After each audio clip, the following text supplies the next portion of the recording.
Hi friends, இன்றைக்கி நம்ம வீட்டில் இருந்து மிளகா தனியாக தாங்க அரைக்க போகிறேன். பாருங்க, 1 கிலோ மிளகா 1.5 கிலோ தனியாங்க. நான் எப்பயுமே அப்படி தான் போடுவேன். 1 கிலோ மிளகாக்கு 1.5 கிலோ தனியாக போடுவேன். அதுக்கு தேவையான சாமான்லாம் எடுத்து வச்சுக்கிறேன். சுக்கு, மஞ்சள், பெருங்காயம். மிளகா தனியெல்லாம் நல்லா காய வச்சு எடுத்துக்கணும். உடச்சுனா அதுக்கு உடையணும். அந்த மாதிரி தானே நல்லா தூளாகும். சோம்பு, கடுகு, மிளகு, சீரகம், வெந்தயம் எல்லாமே 50 கிராம் எடுத்து வச்சுங்க.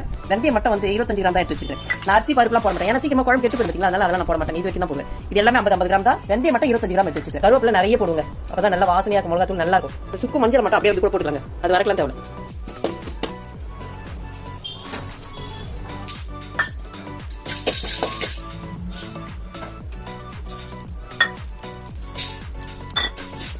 இப்படி போட்டு அரைச்சி பாருங்க, சூப்பராக இருக்கும் குழம்பு. 2 நாள் நல்லா குழம்பு கிடவே கிடையாது. நல்லா பழப்பழம் சாப்பிட்டீங்களா? அப்போ வந்து வெங்காயத்தை போட்டுருவாங்க.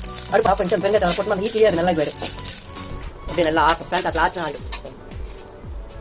தனியாலே போட்டுருங்க. சுக்கு மஞ்சள் இதை வரக்கூடாது, அப்படியே போட்டுருவாங்க. போய் மிளகா தனியாக அரைச்சு வந்துட்டுங்க. அரைச்சி நல்லா அங்கேயே ஆற வச்சு கொண்டு வந்துட்டேன். சூடாக வச்சோம்னா கருப்பாயிடும் மிளகா தூள். அதனால வந்து அங்கேயே ஆற வச்சு எடுத்து வந்துட்டேன்.